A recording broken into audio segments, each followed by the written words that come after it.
Welcome to the second installment of Justice Now Teen Voices. This is a three-part series that I'm hosting here on my YouTube channel. The Righteous Conversations Project is an organization that connects Holocaust survivors with students and helps them understand how the lessons of the Holocaust are still relevant and can help young people in particular fight injustice and understand the implications of what we think and how we perceive others. So I'm very pleased to turn the mic over to the teens from the Righteous Conversations Project for installment 2.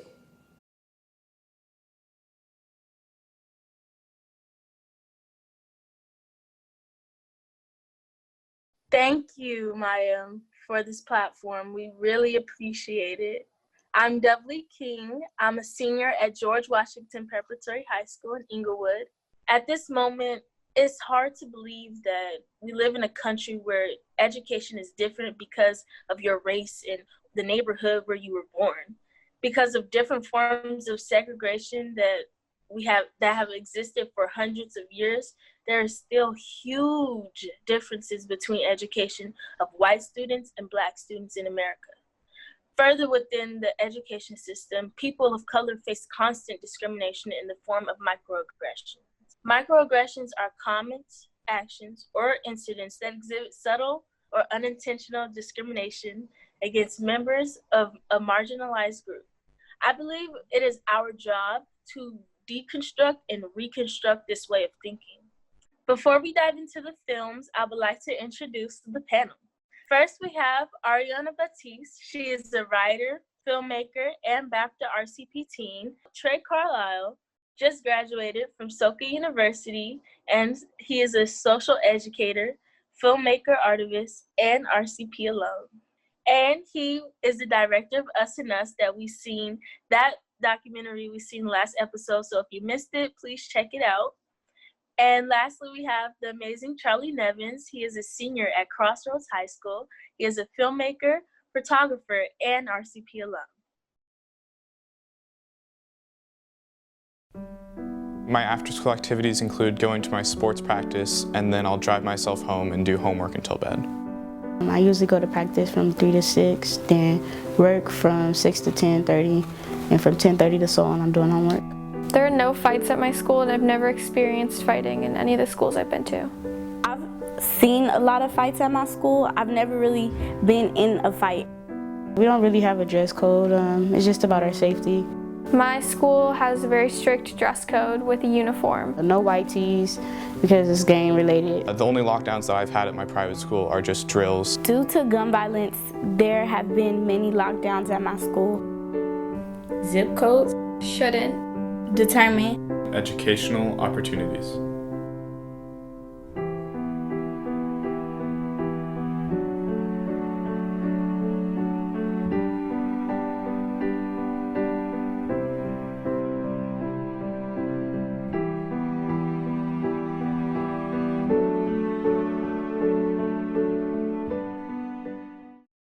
This PSA was created by the Righteous Conversations Project, A collaboration of Holocaust survivors and teens who know that education equality matters.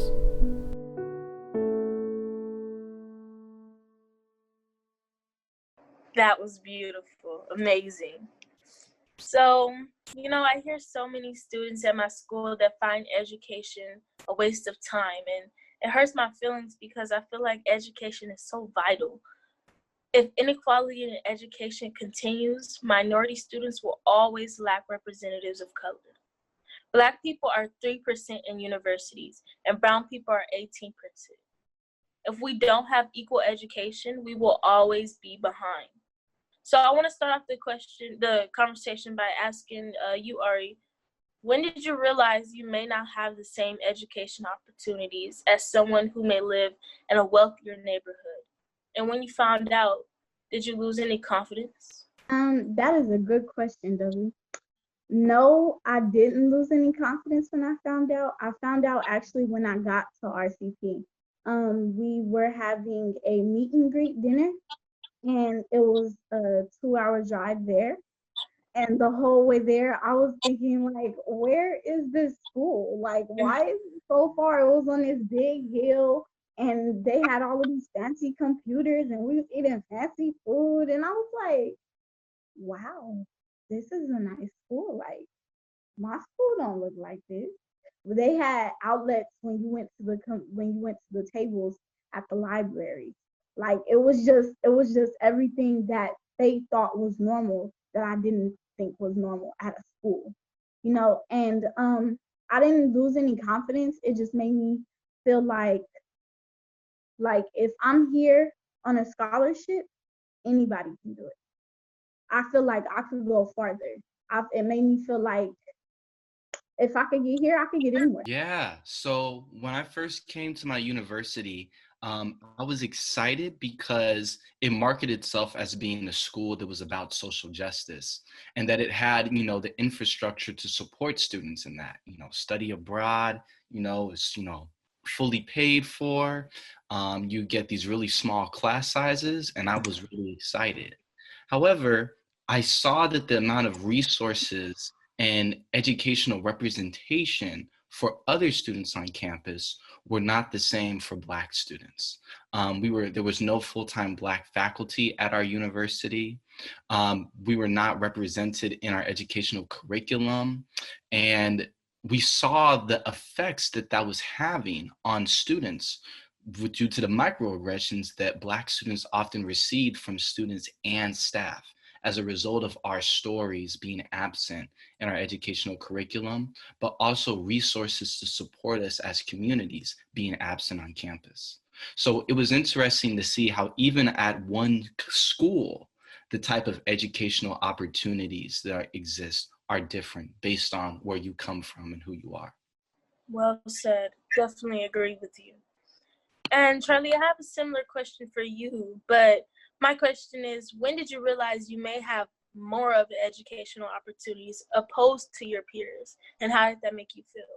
It's an interesting question because for a while I didn't realize that. And I in my elementary school years, I went to a charter school where I had basically friends. I just like a bunch of friends. I didn't kind of realize that there might be difference in future opportunities for us. And it was really once I left elementary school that those opportunities became, and those kind of, the difference in opportunities became startlingly clear. I went to, for middle school, I went to an Episcopal school where, all of a sudden I was wearing ties, and, we were given iPads and things like that, where I was like suddenly, and I kind of realized that like a lot of my friends from elementary school were, going to just very different schools. I could immediately see, wow, there's a huge, divergence in the tracks that were going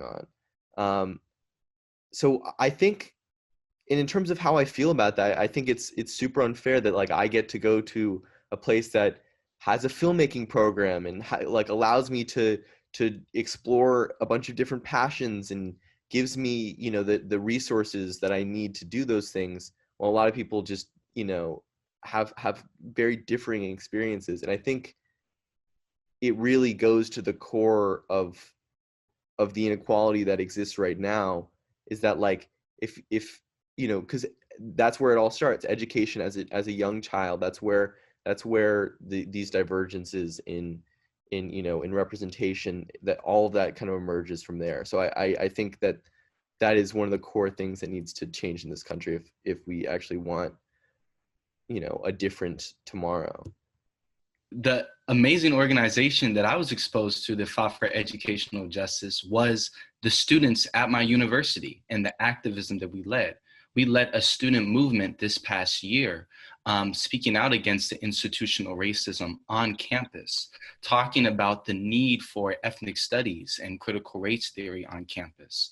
We organized teach-ins where we educated the Board of Trustees, students, faculty, and staff alike about the realities of institutional racism, and even held a conference on campus where we brought in activists and scholars on campus to speak about the need for institutional change. So I'm grateful to say that the organizations that I saw was an organization created by students standing up for their rights for educational justice. And it's something that I think is needed and across institutions across the United States. Thank you guys. And the next film that I want to move on to is called What Are You? A film that calls out some of us or all of us out on microaggressions. Why are your eyes so small? You don't look gay. You're actually really smart for a girl. If you have hearing aids, can you hear me? Do you speak English? Do you wear shoes? Do you have houses in Africa? You like to be in charge, don't you? Are you gonna start crying now? You're too nice for a Muslim. I didn't know Muslims were allowed to have fun. Someone told me that you were an illegal immigrant. Of course I know that's not true. Your GPA is too high. If you're Irish, how can you be Jewish? You don't look Jewish. I didn't know people your size could play football. Are you Mexican? What are you? What are you? What are you? What are you? What are you? What are you? What are you? What are you? What are you? What are you? Once the word jumps over the teeth, there is no way it will ever come back.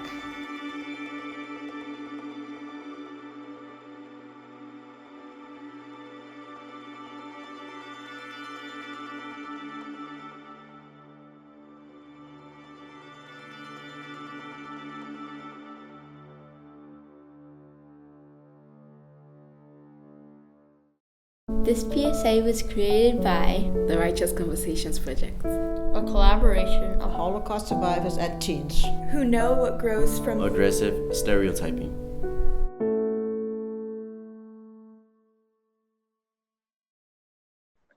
Before we dive into our conversation, I want to introduce a new member of our panel, filmmaker Elvina DeRue.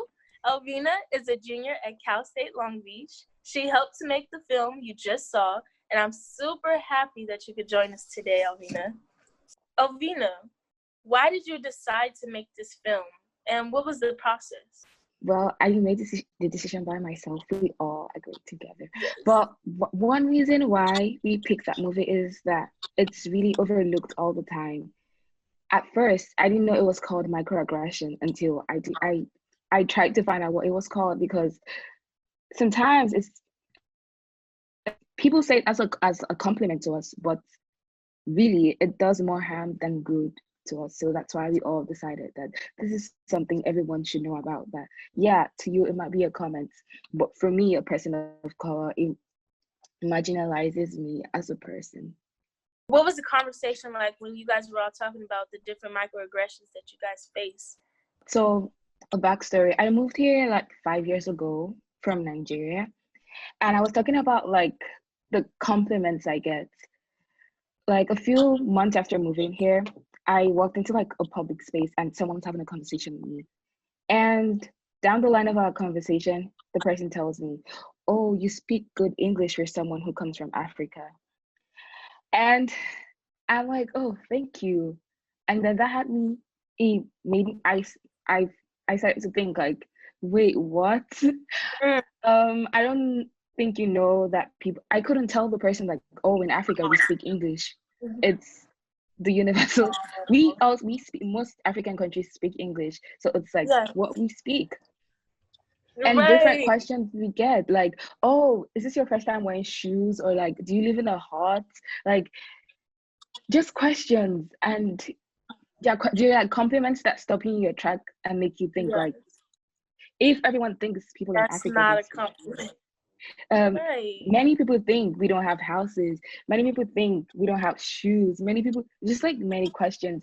And then we hear like, there are more than just like statements about how you speak, like your skin color too. Like I talked about how someone told me, you are pretty for a Black girl, or what are you mixed with? Because I'm not dark skinned. Like, questions like that should be, that they think are compliments, but it made me stop and think like, oh, to me this might be a compliment, but to someone who is dark skinned, who is what the person is comparing me to, it's not a compliment to them.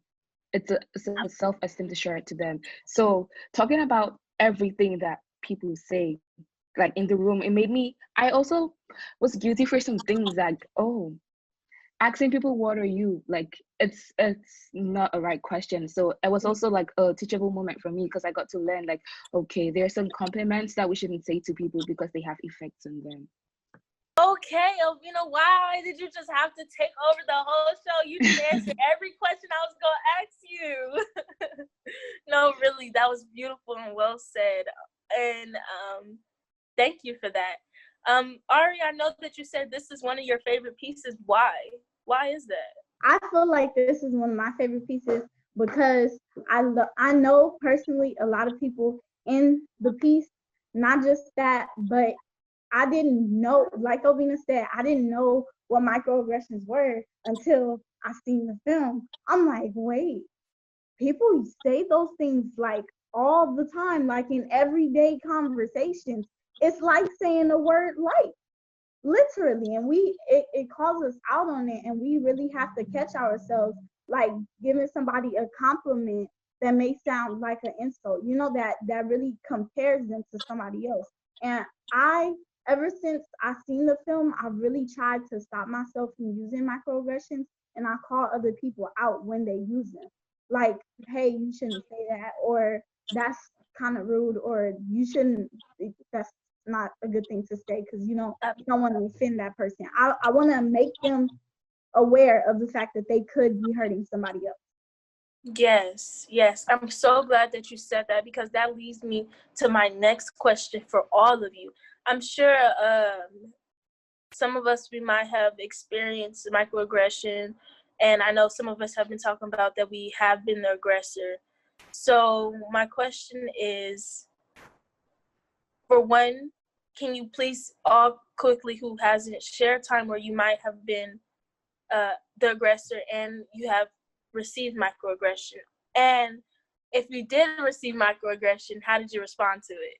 Yes, so just growing up, I have heard from people at my church, at my school, people I meet across the street.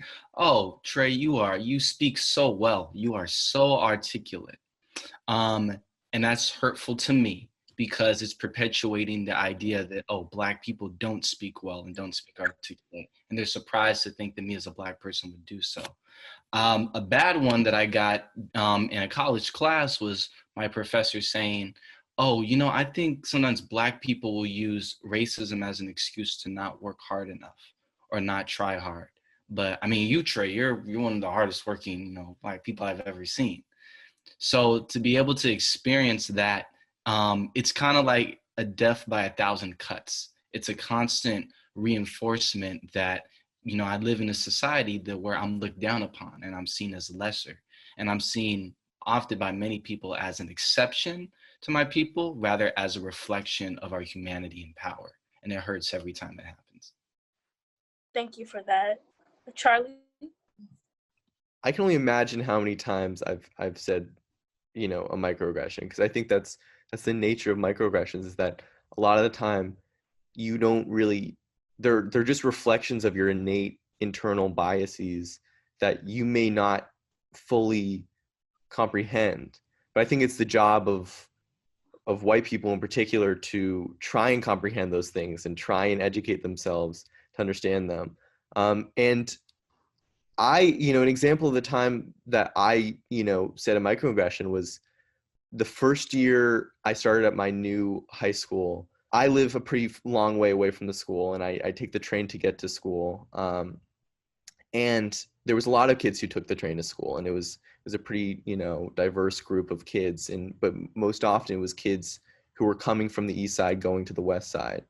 And there was one day, right as school was ending, when I was talking with my friend, and we were talking about, we were just talking. I asked him at the end of the conversation if he wanted to go, do you want to take the train home with me? And then all of a sudden I realized, wait, I've never seen this kid on the train. Like, what's making me think that he go, that he's going to go on the train with me? And it was, because he was Black. And it was just like, I assumed that, he took the train as well. And I think that kind of is so exemplary of the kind of the internal bias that I have as a white person, to kind of make these generalizations that, oftentimes are completely not true. And I've also, been on the other side too sometimes, where, I'm Jewish, and a lot of people, I think, because, you know, I live in Los Angeles, and there's a lot of Jews in Los Angeles that like, and there's a lot of Jewish people at my school, and that like, oh, it's because there's so many Jewish people, it's okay to make certain jokes or to say certain things because, like, oh, it's just such a dominant part of the culture, or it's like that they're totally represented. But I've been in some rooms where, like, you know, there was a joke that was made, and, you know, I don't know whether the person who made the joke was aware that I was Jewish, or whether they were doing it because they were trying to be funny.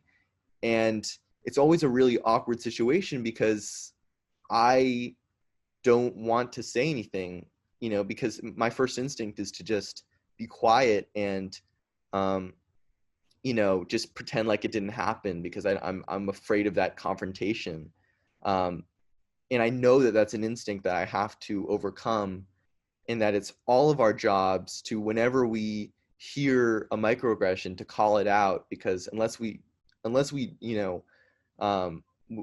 if we don't do that, then, you know, microaggressions will kind of continue to, you know, be a thing that kind of constantly reveals that, you know, the oppression that is kind of innate within us all.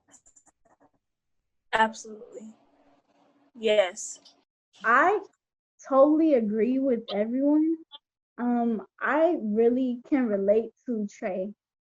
I've always been told that I'm very articulate, and in elementary school, I didn't read very well, so I didn't speak very well either. So when I got to middle school, it kind of transitioned. I had to be able to speak well and read well because I was doing shows and performances and all of these other things. But people will always tell me like, "Oh, you talk really, really nice," and I'm like, "Thanks." Like, I took it as a compliment, but until now, I didn't think of it like, "Oh, wow, they were comparing me to a Black girl that doesn't speak well at all." Like, I don't know. I still feel like I should take it as a compliment, but wow, like literally until now, I did not realize that could be an insult.